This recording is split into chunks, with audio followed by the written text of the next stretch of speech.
Good morning. You're listening to Drinking Socially, the official Untappd podcast. Your weekly look into what's happening in the Untappd community and the world of beer. Quick update, this episode is brought to you by Untappd and the Untappd merch store. Use the coupon code PODCAST to get 20% off your next purchase and buy some of the cool glassware that Harris and I drink out of on our YouTube channel. Indeed. And I'm Harrison. Welcome back, guys. So we know that Beer Can Appreciation Day was last weekend, but we figured we'd keep the party going on today's episode by featuring the For the Can badge. One of my favorites, so we'll see in a moment. And what better brewery, John, to earn and enjoy this and talk about this badge with than really one of the first breweries I think of. I feel like a lot of craft fans think of when they think of canned beer, the one and only Oskar Blues. So we've got something fresh and sticky from those guys we'll dive into in a minute. But first, John, let's tell the fine folks at home a little more about the For the Can badge and how they can earn this can-tastic treat. What do we got? Already with the puns, man. We're only 2 episodes in. I should have done it last time.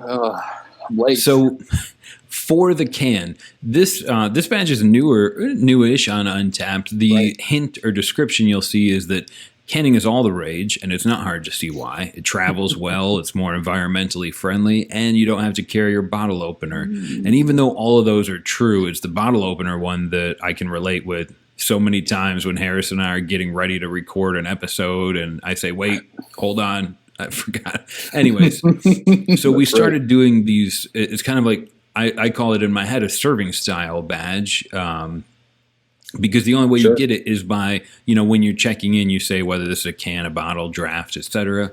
And it made checking in, I think for me, more fun. I love checking all the boxes, and I got to admit, I don't do it as good as Harrison does. But for me, this became really interesting because I really like to compare. I'm a nerd, but I love going back and seeing, did I drink this from a bottle? Did I drink this from a can? Did I check in and drink it from draft? And especially if I can compare all those. Obviously, last year was rough for draft beer.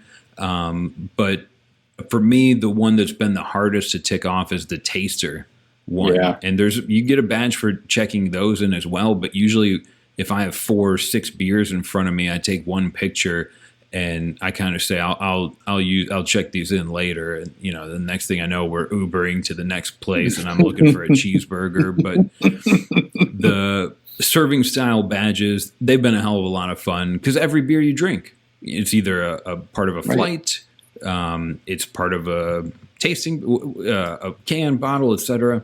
Cask, something like that. I know that was the one that made me scratch my head the other day. I saw Forest and Maine Brewing Company out of Greater Philadelphia area, Ambler, I think, right outside the city.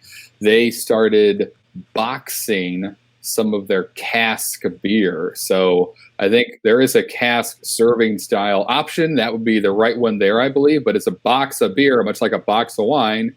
But they're really well known for cask conditioned stuff. And now you can take it home, which is, I saw that and I was like, why did it take so long? This is amazing. I want 100 of them. That's incredible. So I know those guys have been innovating for a while, and this is just another step. So take note, ask your local favorite brewery, hey, when's the cask in a box in a bag coming? And if they scratch their head, let them Google it, and then you're on your way. So the confounding, I'm sure soon, maybe hopefully one day we'll have a badge for cask in a bag check-ins. But you hinted at it, Harrison, and you're right. Oskar Blues deserves so much credit for helping make the can sexy again. What are we drinking? That's right. We have, as always, a beer to enjoy right now. So this one's new to the market, I think late 2020, now into 2021, of course. Thick Haze from Oskar Blues Brewery. And it is classified as a New England-style IPA, 7% ABV, 45 IBUs. It's got a fun can. the letters almost remind me of the same kind of typeface as Rocco's Modern Life, as if anyone else is having that same experience right now. John's already has his in his glass. This glass is so cool. He's an overachiever, as always. But quickly from the brewery, notes on this beer, it says this full-on hazy IPA has a vibrant white head and a creamy mouthfeel that offers intense hop aromas and flavors of pineapple, mango, grapefruit, lemon, strawberry, honeysuckle, all the good stuff. So I'm sold, already sold because of Oskar Blues alone. Add on top of that the Rocco's Modern Life. I'm not getting anybody in trouble at Oskar Blues there. Looking typeface. And then throw a bunch of fruit in an IPA or fruit flavors. Let's rock and roll. So, dude, I would have never seen Rocco's Modern Life until you mentioned it, but now that's all I can see. I love that typeface. He's a wallaby. I remember trying to show my kids that show, and they didn't understand it. And that's when I realized there's way too much educational TV now. There's not enough crazy off the wall stuff. So we need more of that, animators out there. But yeah, this looks cool. It looks actually certainly hazy, but not like, thick, fresh squeezed orange juice, which I'm totally cool with. But John, going for the first sip, what's happening? Tell me what's going on. This is I'm great. I'm using this hop culture. It's old, but if there's any left, this was going for like $8 on the merch store. And I get some great head on here. It looks like lager head. It's like, well, here we are, year of the lager, but that's right. It's like thick white. Anyways, the beer, it's hazy is an appearance, not a flavor, but it also has kind of become a flavor, I think, in my head at least. And it has that like comfortable, at least on the first sip, unidentifiable citrus note. But I get a little bit of bitterness in here. Yeah. You said it was only 45 IBU, but correct. It hits like I don't know. If I just tasted it, I would say this is like a sessionable West Coast hazy. Yeah, I agree. It's very bitter, but love it. Bring it on. And for me, right, the nose is amazing. For me, I get a lot of mango in the nose, and it's like that citrus note. And then for me, the strawberry jumped out a bit, and then it finishes nice and bitter.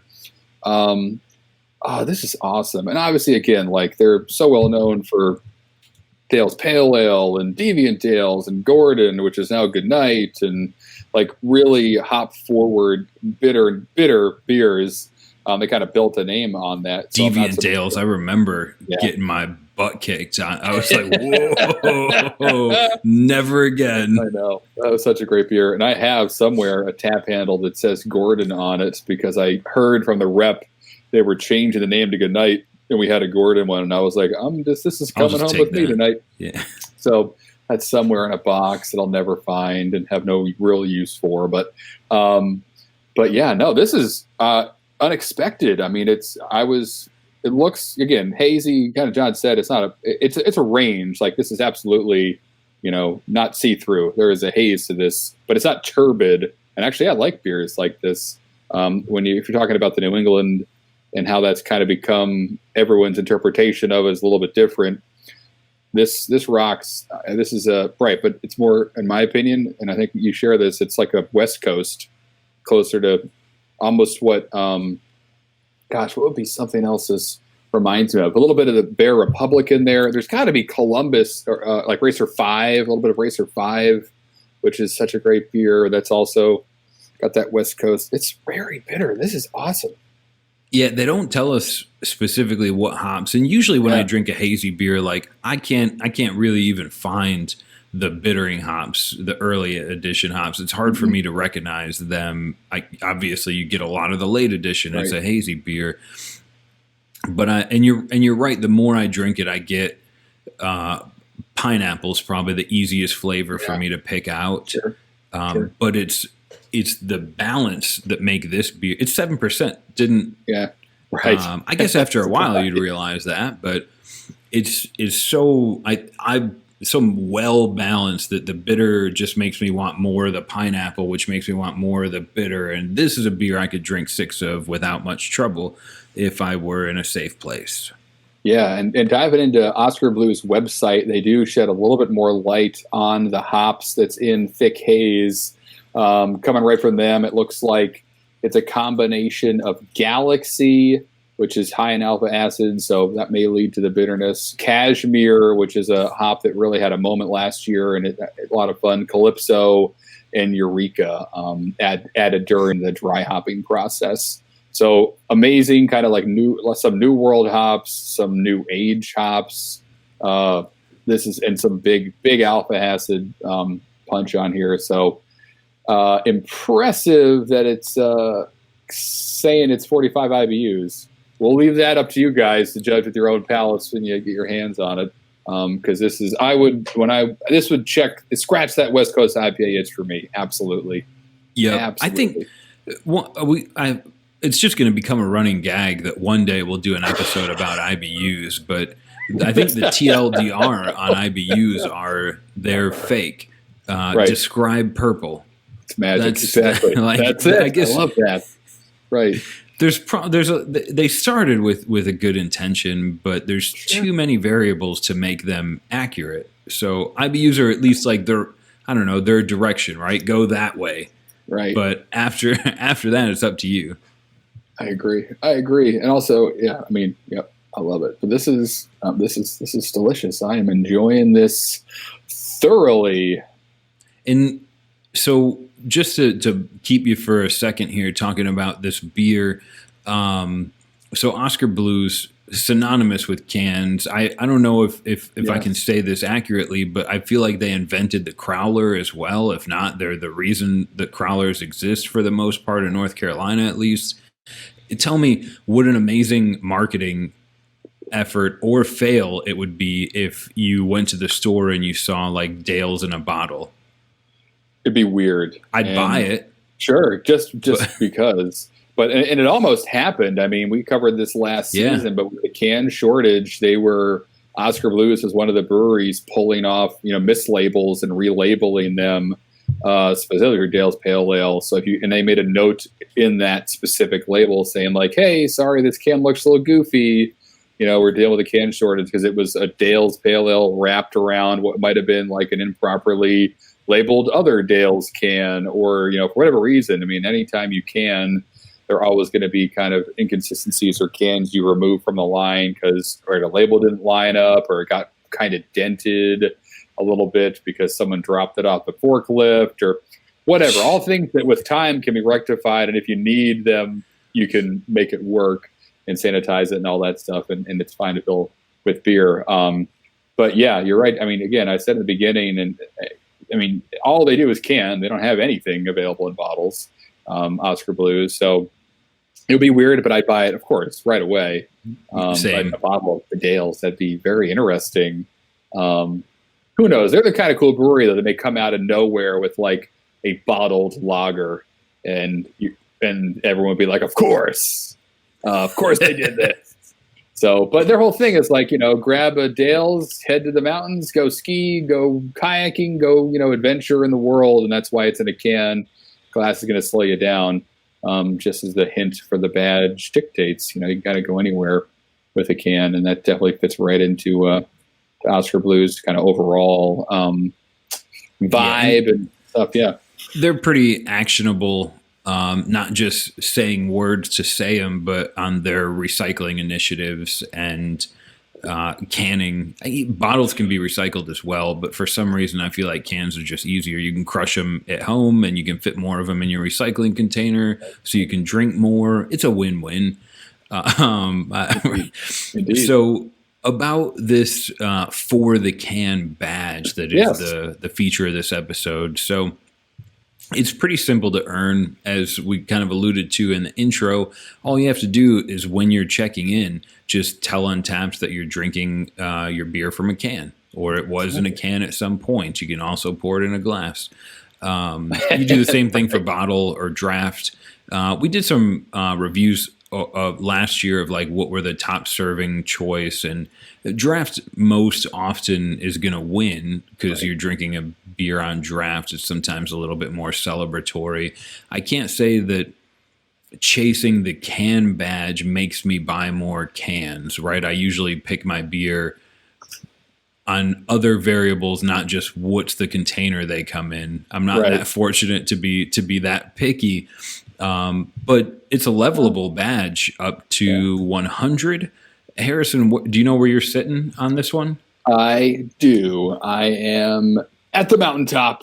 I have maxed this badge out. So I do. Well, I should say you make a good point there, and kind of about artwork, cans, bottles, all that stuff. It's a interesting query, I think. If you've got a 16-ounce can, you do have more room for cool artwork to show itself off as opposed to a 12-ounce bottle with a small label that only covers like half of it. So perhaps cans themselves, for me and other people who enjoy them, you just have more real estate for your artists to kind of say, hey, look at me, as opposed to someone who's got a bottle on the shelf. So I think a 16-ounce can, just by the nature of the vessel, kind of you take up more of the shelf space with your branding and logo, and perhaps that's an advantage to luring somebody in as opposed to someone who's looking for a small bottle sticker in that same space. So I don't know how you track that and test it, but someone's doing it. Maybe there's some grad student somewhere. As an intern, unpaid. Underappreciated. But we see you. We salute you. Keep doing it. But yeah, I leveled this guy up, maxed it out. Wow. And this is kind of interesting, serendipitous, whatever you want to call it. So I'm with the beer I maxed it out with was 2020 Vision. That's the name of the beer. 2020 Vision from Hazy Brewery out of Charlotte on April 9th, 2020. So I had a beer called 2020 Vision in 2020, maxed the badge out, and there you are. How the 2020 thing's happening. Weird, although they probably did it on purpose because they canned it in 2020, so maybe it's not that weird. But this is recent. I recently did it back again this April rather. So just now almost a year ago. But I love cans. I'm kind of surprised it took me this long to get to level 100. But as you mentioned, it is relatively a newer badge. So here I am at the top. What about you, John? Where are you at? You chasing me? I don't know if we have any time for me, but I thought I was doing pretty good. I'm at level 61. Yeah. And that's like 310 can check-ins with some quick, probably erroneous math. Impressive. I thought I was doing good. Bravo. You maxed this out almost a year ago, and I still have room to go. Well, if you checked in every Jenny Cream Ale you drank, you'd probably have maxed it out as well. But that's that's a story. You don't want to max it out in one weekend. The Bills are on their way to the Super Bowl, hopefully. We'll see. This was recorded before a very important playoff game, so John's putting the good energy out there, though. No, we're all. That's right. Speak your thing that you want to be true. That's right. These tables aren't going to break themselves, people. So level 61, probably a little bit higher by the time you're listening to this, because I'm going to make a mental effort to tag the beers are from a can. I usually spend a lot of time working on a photo, but maybe we can do a little bit of both. I guess I'm just realizing I need to pay more attention to my check-in process and try and catch up to Harrison, because everything's a competition, even beer drinking. I guess it just became one. That's fine. But to each their own, right?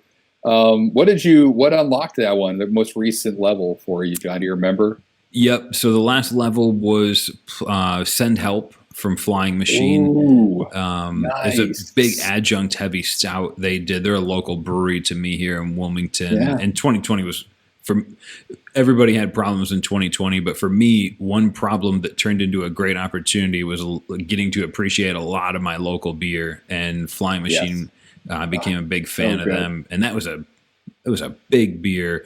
That was the only beer I drank that night. That's right. I was going to say, you gifted me one. It's still sitting in my fridge. Perhaps we'll all see it on our favorite podcast very soon. But anyway, I'm getting ahead of myself. But this has been fun drinking cans, and I can't believe I leveled this thing out. It's what a ride! I'd like to thank, as I hold my can, I'd like to thank anyone, my mom for showing me Untappd, people for inventing cans. Couldn't have done it without you, John, my drinking partner. I made it to the top. I did it, Mom. All right, so as you guys remember from last episode, this season we're doing something, a lot of new things, but one of them, which we're really excited about, is highlighting verified venues. And as a reminder, if you're itching for a badge, I haven't had one in a while, your verified venue's got you covered. The Verified Adventurer badge, you can get it at any verified venue. Even if you grab a beer, take it home, and check it in as the place you purchased at. You tag the verified venue that way. So always a badge pretty close by to everyone who's living near a verified venue, which is pretty cool. And this week we thought it'd make perfect sense. Why overthink it? To highlight Oskar Blues. So they have I think 4 in total venues on Untappd that are verified. And right now, Thick Haze is available at I think all of them. But hit the Find It button in Untappd to find the one that's closest to you. So we kind of started there and then jumped into their menus and actually focused on the Brevard Oskar Blues Tap Room, which is the one in North Carolina here, to kind of see what they were brewing up there, a little bit different than what's going on in Lyons or in Longmont or Boulder or Austin, all these other places. And I saw a lot of really cool stuff on the menu. Classics like Barrel Age 1050 was on there, Slow Chill Dunkel, which is the new Dunkel lager they have. And then something else that made me stop for a minute and read a little bit deeper was a beer called Team Black Firefighter Stout, oatmeal stout. And it said it was dedicated to Team Black of the Rocky Mountain Area Incident Management Team. This team of firefighters battled the Colwood Fire and helped stop its path to the town of Lyons, where, of course, Oskar Blues, original brewery, is located. So cheers to those guys. But That's awesome. What a cool thing and a perfect beer. Oatmeal stout to celebrate Team Black there. So there again, Oskar has always been really cool stuff, beer and beyond. I think there's and right now, correct me if I'm wrong, John, but a lot of the venues are open, partially open, doing some to-go stuff. What did we find? Yep. As of the time we're recording this, they've got tap room in Austin, Texas, Boulder, Colorado, Brevard, North Carolina, and Longmont, Colorado. And all of them are open pretty much as they're allowed to be. At a minimum, you can go to the Oskar Blues website and you can pre-order beer. Some of them you're able, like in Austin, Texas, you can still dine outdoors at their patio. You can get to-go beer and food. And as Harrison alluded to, you go to Oskar Blues, you pick up some really dope beers. They're in North Carolina, on their Untappd page, they list Double Sweater and Silk Pajamas as coming up. It's almost an 11% stout aged in cognac, quart barrels, and Petit Syrah wine barrels. So, whoa. Wow. And if you are fortunate enough to live near an Oskar Blues, go to their website, pre-order the beer right on there, take it home, drink it with yourself and someone fortunate if you have it in you to share it. And when you check it in on Untappd, you can go to that purchase that section, even if it's a state away, 3 states away, whatever. You can say, all right, I purchased this in Austin, Texas. So you can search Austin, Texas, Oskar Blues. You'll see their tap room pull up, and you'll level up the verified venue badge. If Oskar Blues, or if like a tap room near you that does that, you can actually earn their local badge as well. And it helps helps them see where their beer is going, I think, which is nice for the brewer, and it gives us more badges. Exactly right. That's right. Never have enough. Exactly, especially when you're competing against Harrison and he's 40 ahead of you in the can badge. For now. Do any of you guys and girls listen to the show? Does anybody have like badge competitions? Or honestly, I think Bottle Share is probably the best Untappd gathering. But sure. Harrison, I want to issue a badge challenge to you. Okay. We'll have to think about it on the next episode. We'll have to find one that we're kind of similar for, and then maybe we'll set like a first to reach level 50 has to dress up like a whatever. The Schwartzbuckler badge. We'll do it together. The year of the lager. Hit us up on Twitter if you want to see Harrison dressed up like a clown for Schwartz buckling. Right. The pirate clown. But aside from aluminum tariffs and shortages, cans, I think, are the way of the future. I agree with you, Harrison. The artwork is compelling. I've seen many beautiful cans, bottles as well, but you made a really good point about that's 16 ounces of advertising space. Right. And so grab a few extra badges by making sure you tag your serving style if you haven't already maxed it out, Harrison. Still do it. Oh my gosh. And next week, we're going to be focusing on Sky's the Limit badge. So will it be Imperial Stouts or Barley Wines? I kind of tipped my hat a little bit earlier, maybe, although that's next week. I may drink that beer tonight.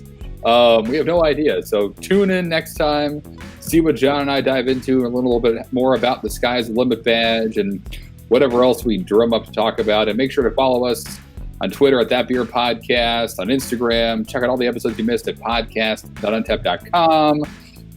Follow Untappd online. We're doing all kinds of fun stuff all the time now. If you haven't kind of seen some of it trickling through our social media, peek over there because there's a lot of fun things happening. I'll bury the lead that way and be super set like a man with a candy van. Right. Exactly. A lot of fun things happening in here. Trust me, I'm a limo driver. And with that, we'll walk off the gangway together into tomorrow and see you guys next week. The sky's the limit, friends. That's right. Cheers.